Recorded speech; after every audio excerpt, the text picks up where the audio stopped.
Hanımlar beyler, Yemek.com stüdyosuna hoş geldiniz. Bugün börek yapıyoruz ama nasıl bir börek? İncecik tül gibi 2 katman hamur var. Ortasında bolca malzeme, ıspanak, peynir, taze otlar. Lafı uzatmadan ıspanaklarla başlayacağım. O arada börekten bahsederiz. Sabah tabii ki en önemli iş olan ıspanak yıkama işini yaptım. Yani yıkanmış ıspanak da satıyorlar. Onları da yıkamak gerekiyor sonuç olarak. Tava güzelce ısınsın. Ispanakları büyük büyük doğrayacağız. Aslında bu bilinen bir börek tarifi. Komşudan diyelim. Hangi komşudan diyeceksiniz? Tabii ki Yunanistan'da birçok bölgede yapılan spanakopita diye bir börek var.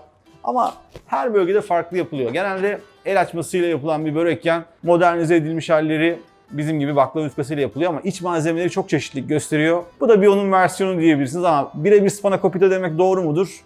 Bilemedim. O yüzden biz buna güzel, ıspanaklı, bol peynirli çıtır börek diyelim.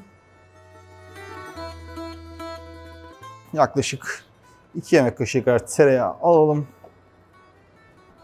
Tavamıza ekleyelim. Sarımsakları doğruca ve ezecek yardımıyla tereyağının üzerine alabiliriz. Sadece aroma versin istiyorum burada. Bu börekte hamur o kadar az ki aslında birazcık vicdanınızı rahat ettirebilir. Yalnız aromaları güçlendireceğiz. Böylelikle hamurun az olması bizi hiç rahatsız etmeyecek. Bakın birazcık yanmasına da izin veriyoruz tereyağın. Çünkü o da bir aroma. Hemen ıspanakları üzerine. Ispanakları ekledikten sonra altını güzelce açıyoruz. Ve ıspanakların yok oluşunu izliyoruz. Daha önceki videolardan bildiğiniz gibi bu tavanın nesi yok? Bu tavanın kapağı yok. Ama artık doğru tepsiyi biliyoruz. Üzerine bir şey kapatalım ki güzelce buharlaşsın, aşağı doğru insinler. İndikçe ıspanak ekleyeceğiz. Ispanaklar pişerken biz de böreğin tereyağını eritelim. Çünkü neden? Tereyağın köpüğünü almamız gerekiyor. Bu arada böreği nemlendirmek için tereyağı dışında hiçbir şey kullanmayacağız. O da çıtırlığı birazcık daha arttıracak. Arada bakalım. Tepsi ısınmış. Siz evde bunu 2 parçada da yapabilirsiniz bu arada. Bir kere de almıyorsa tava ya da tencereniz. Peynire göre şöyle bir tatlı kaşık kadar tuz hepsi için yeterli olacaktır. Biraz da karabiber atalım. Yani şurada 1 kilo ıspanak vardı. Ne hale geldi görüyorsunuz. Birazcık daha yumuşasın. Tereyağımıza da bakalım. Bakın üzerinde süt köpüğü oluşmaya başladı. Özellikle sütaş gibi kaliteli tereyağlarında süt miktarı birazcık fazla. Aslında bu iyi bir şey normalde tereyağı için ama böreklerde ve baklavalarda bu süt fırına girince yandığı için görsel olarak ve kokusu olarak birazcık acı bir tat bırakıyor. O nedenle bu tarz hamur işlerinde tereyağının köpüğünü mutlaka almanız gerekiyor. Aslında buna sade yağ ya da işte Hintliler ghee diyorlar.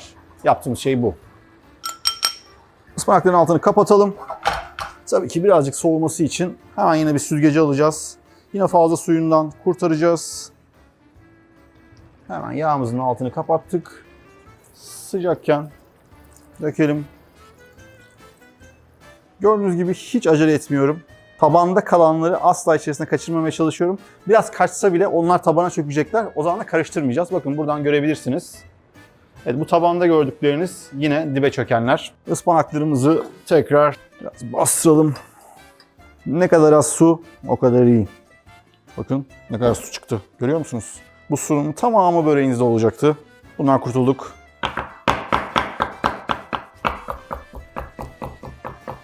Ispanakları en başında da ufak doğrayabilirsiniz ama o kadar zor ki hiç uğraşmaya değmez yani.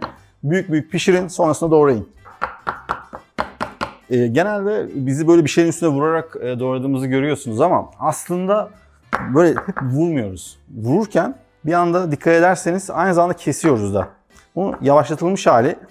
Her seferinde aslında bıçağı ileri doğru ittirmek. Sadece evde bazen denediğinizde niye bizimki olmuyor diyorsunuz? Çünkü bu bıçağı buradan tutup böyle geriden böyle sadece vurursanız ezmiş olursunuz. Ama hem ileri doğru bastırıp hem de birazcık güç uygularsanız. Şimdi bunu biraz daha hızlanmışını göstereceğim.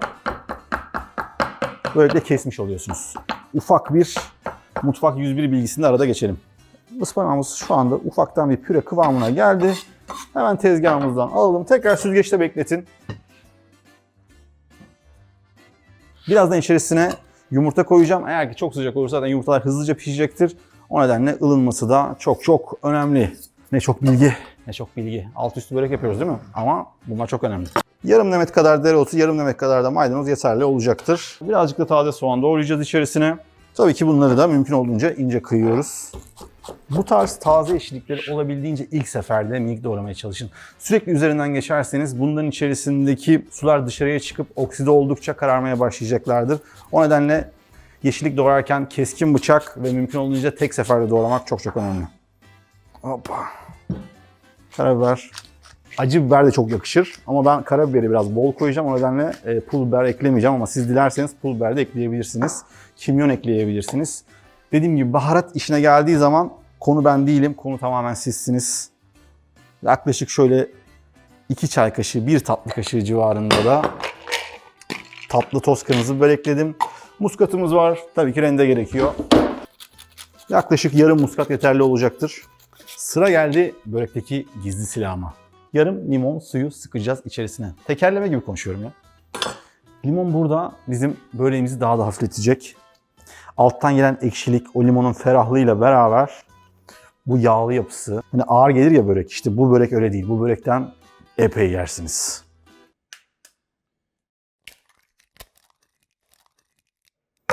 Diyeceksiniz ki şefim kaç yumurta kırdın? 6. O harcı ortada tutacak bir şeye ihtiyacımız var değil mi? Şimdi yumurtaları güzelce karıştıralım. Yumurta sayısını azaltabilir misiniz? Evet, 5 yapabilirsiniz. Ama 4 yapamazsınız. Ama dersiniz ki ne gerek var canım bu kadar çok böreğe, ben yarım porsiyon yaparım dersiniz. Evet. Yaklaşık böyle 6 kişilik falan, bu 12 kişilik olacak çünkü. 6 kişilik bir börek için 3 yumurta, yarım kilo ıspanakla da aynı tarifi yapabilirsiniz. Tarifin tabii ki olmazsa olmazı beyaz peynirimizi ekleyeceğiz. Ben yarım kilo sütaş beyaz peynir kullanacağım. Hemen çatalla yarısını alalım. Çatal derken de böyle minik bir çataldan bahsediyorum.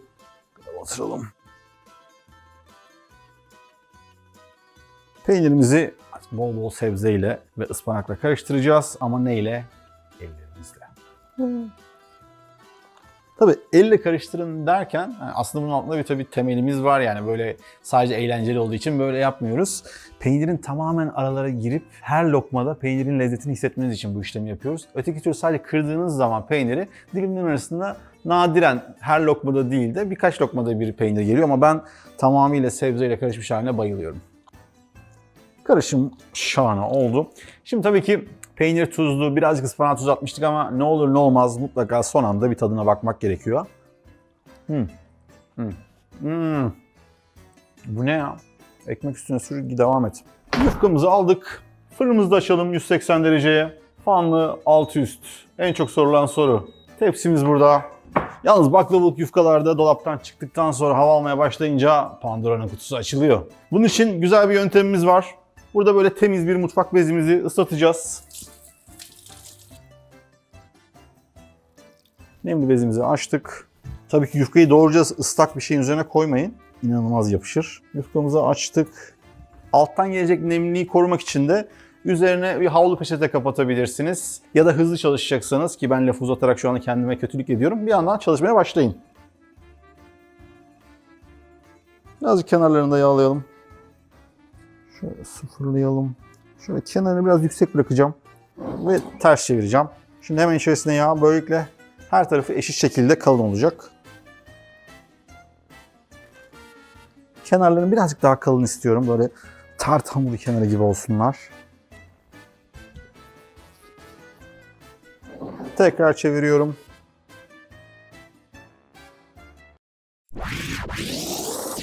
Son yufkamı da koydum. Eşit olsunlar diye 3'e 2 değil de kenara 3 olsunlar diye tabana 6 yufka koydum. Evet, şimdi çok izin vermiyoruz kurumasına. Hemen kapatıyoruz. Harçla uğraşırken nemliğini kaybetmesin. Of, geldi.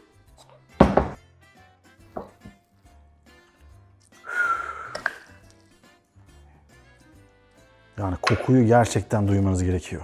Neden o kadar çok yumurta koyduğumuzu merak ediyorsanız, eğer yumurta koymazsak bu kadar kalın bir harcı hiçbir şey içine tutamaz. Kenarlara doğru bastıralım mümkün olunca eşit şekilde. Şu anda bırakamıyorum. Ufak bir meditasyon etkisi yaratmadı değil. Ama yufkaları kurutursam da bayağı eğlenceli bir meditasyon yapmış olurum. Gayet güzel bastırdım. Üzeri dümdüz. Kokusu mükemmel ve işleme devam ediyoruz. Tekrar açalım. Gördüğünüz gibi nemi olduğu gibi içeride. Eviniz çok sıcaktır. Şu anda kalorifer yakıyorsunuzdur. Üzerine de bir tekrar buzdolabı poşeti kapatıp nemli bez örtün. Çünkü evin içindeki sıcaklık arttıkça kuruma da artıyor tabii ki. İlk katı düzgün yapıştıralım. Baklava gibi düşünün. Şimdi baklavanın üstüne geçtik. Hafiften yağ serpelim yine. Çok iyi. Renge bakar mısınız ya? Dantel gibi oldu, inanılmaz. Ispanaklar adeta böyle Antep fıstığı gibi gözüküyorlar. Ve Ferhat'ın yine ağzı sulanıyormuş. Tutamıyor kendini. Ve kenarını bastıralım. Kenarlar kurudukça tabii onları yağlamaya özen gösterin. Böylelikle ilk katımı tamamlamış oldum. Şimdi en az 6 kat olacak şekilde bu işlemi yapmaya devam edeceğim. Evet, son katımızı da kapatalım. Şimdi son katı çift yapmayacağım. Tek yapacağım. Nazikçe şuradan kopartabiliriz. Kenarlar yapışabilir. Onda sıkıntı yok. Tamam, şöyle. Yaklaşık yarım paket gibi düşünebilirsiniz. 1 kiloluk satılanlarda. Daha ufakları da satılıyor bu arada. Yani yarım kiloluk bir baklava yufkası işinizi görecektir. Her yerinin iyice nemlendiğine emin olmanız çok çok önemli. Şu anda yağ bekledikçe tabana böyle bir beyaz kısım çökmeye de devam ediyor. O kısımdan mümkün olduğunca az alıyorum. Hatta hiç almıyorum. O nedenle burada işlem birazcık daha nazik olsun lütfen. Evet, şimdi geldik işin aslında zor kısmına. Fırın atmadan keseceğiz. Şimdi dilimleme işlerinde ben böyle ince işlerde çok iyi değilim. Siz benden daha iyisinizdir. Şöyle ortadan 3 yapsak, böyle 4 yapsak 12 çıkartırız. 16 da yaparım da küçük olmasınlar, büyük olsunlar. Tamamen tabandan koparmanıza gerek yok ama üzerinden güzel bir iz vermek çok işe yarayacak. Burada elinizi mümkün olunca az değdirin çünkü yufka elinize yapışırsa her yer yufka oluyor. Sadece içlerine çizgi atıyoruz.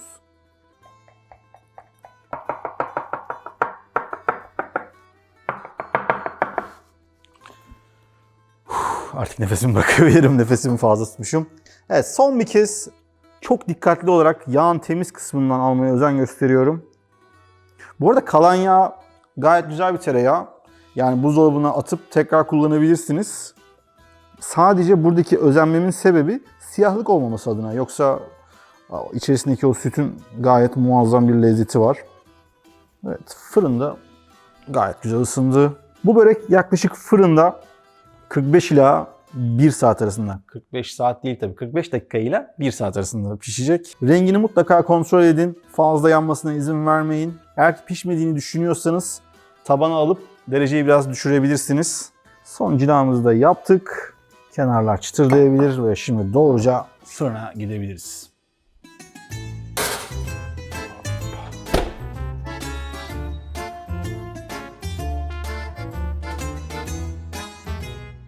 İnanılmaz gözükmüyor mu ya? Koku zaten burası şu an stüdyoda yıkılıyoruz.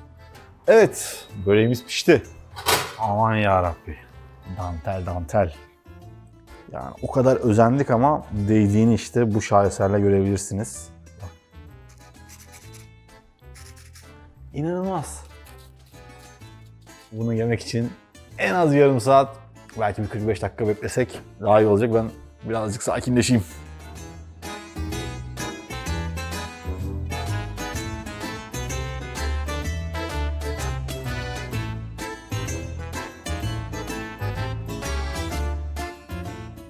Yalnız bakar mısınız ya? Çıtır çıtır üstteki katmanlar adeta böyle bir Antep baklavası kıvamında. Tadı da muazzam olacaktır ama tadına bakmadan size bir şey göstermek istiyorum. Kendimi de biraz bekleteceğim. Eğer ki o ıspanakların suyunu almasaydık, o işlemleri düzgün yapmasaydık ya da yumurtayı biraz eksik koysaydık, bakın buradan bu kenardan ıspanakla içeri doğru gelecekti. Tabağında biz böyle boşluk görmek yerine su görecektik vesaire vesaire. Lafı uzatmayayım. Of.